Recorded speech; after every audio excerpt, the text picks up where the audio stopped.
Dr. Hovind, I love your doctoral thesis. I've torn it to pieces with house and gaffle. I can't remember when I last pissed myself laughing. It's a good thing the thesis mopped the piss off the floor. Welcome to part 67 of this read-through and peer review of Kent Hovind's doctoral dissertation, which was published on wikileaks.org on December 9th, 2009. If you have not yet seen the previous parts in this series, then I recommend that you go back and see those first, as in this episode I will start off exactly where I finished off in the last.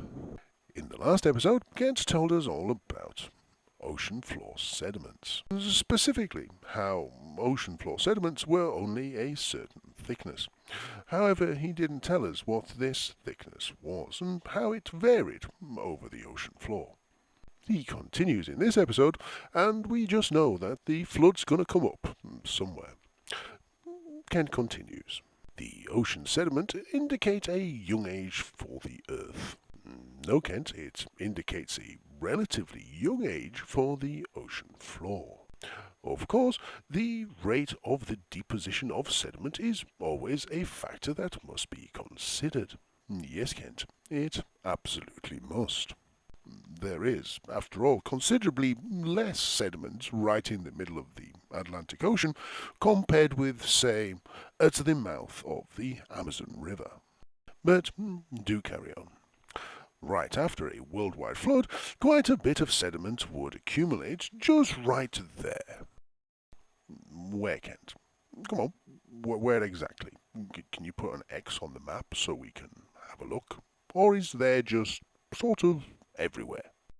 You do realize that 18th and 19th century geologists looked everywhere for the worldwide flood and the layer of sediment that it would have deposited. They were absolutely convinced that they were going to find it. After all, it said that there was a worldwide flood in the Bible, and at the time they believed it. The problem was, Kent, is that they looked and looked and looked and looked, and no matter where they looked, they could find no evidence whatsoever. That is, of course, why they had to seriously revise geological theory, more in line with geological theory that we see today. I mean, it's not like you say, Kent, that they completely dismissed any evidence because of some influence from Satan or some other red-coloured being with horns and a tail. No, they went out there with the preconceived notion that it was there, and they didn't find it. But we'll let you prattle on. That is why if you get an age of 25 or 30,000 years at our current rate of deposition, it is possible that the first 70% was accumulated in a few years after the flood. No, Kent, the reason that you're getting an age of 25 or 30,000 years is because you're looking at sediment sat on top of 25 to 30,000 year old ocean floor. But tell us more. Then the rate of deposition would have dropped to where today it would look like 30,000 years, but actually would be accounted for in 4,000 years. Kent, you can't be specific, you won't be specific. You're dismissing all of modern geological theory, a theory that was developed in the marked absence of any evidence for a flood. So I'm going to dismiss your argument as bullshit there. Carry on to the next one. The erosion of the continents indicates a young Earth. Yes, of course it does, Kent. Would you like to tell us how? At the current rate of erosion, we are losing a lot of ground to the ocean. Yes, Kent.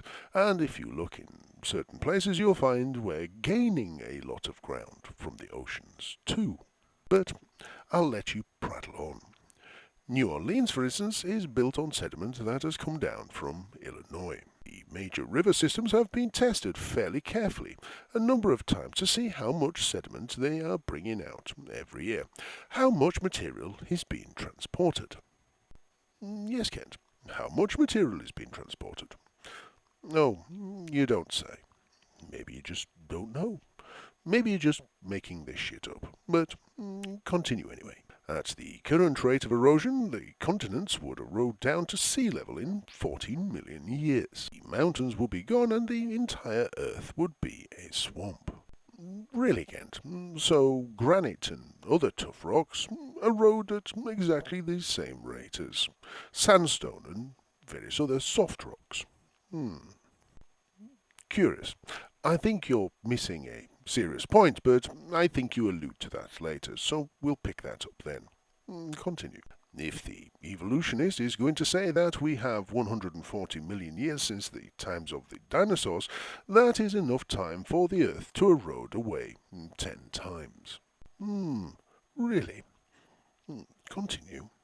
So they come up with the theory of the continental lifting, plate tectonics, brackets, the plates shifting around, close brackets, the subduction of the Earth, the mid-Atlantic ridge. All of these may have some validity, but the rate of erosion proves that the Earth is not 140 million years old. Yes, Kent, that's quite correct. And in fact, the presence of 4.3 billion year old rocks in Western Australia proves that the Earth is much, much older. And of course, the theory of plate tectonics and uplifting is all observed. The Atlantic is getting wider. The Pacific is getting smaller. The Himalayas are getting higher, and Africa is breaking away from Arabia. The movements may be minute, but over the 100 years that we have been watching, they are discernible. Nobody is denying the facts that the rate of erosion would erode the present mountains that we see on the surface of the Earth today easily within 140 billion years. In fact, in prehistoric times, there was a range of mountains that ran down the centre of Ireland. This is being completely eroded away. What you are denying, Kent, is that new mountains can be uplifted.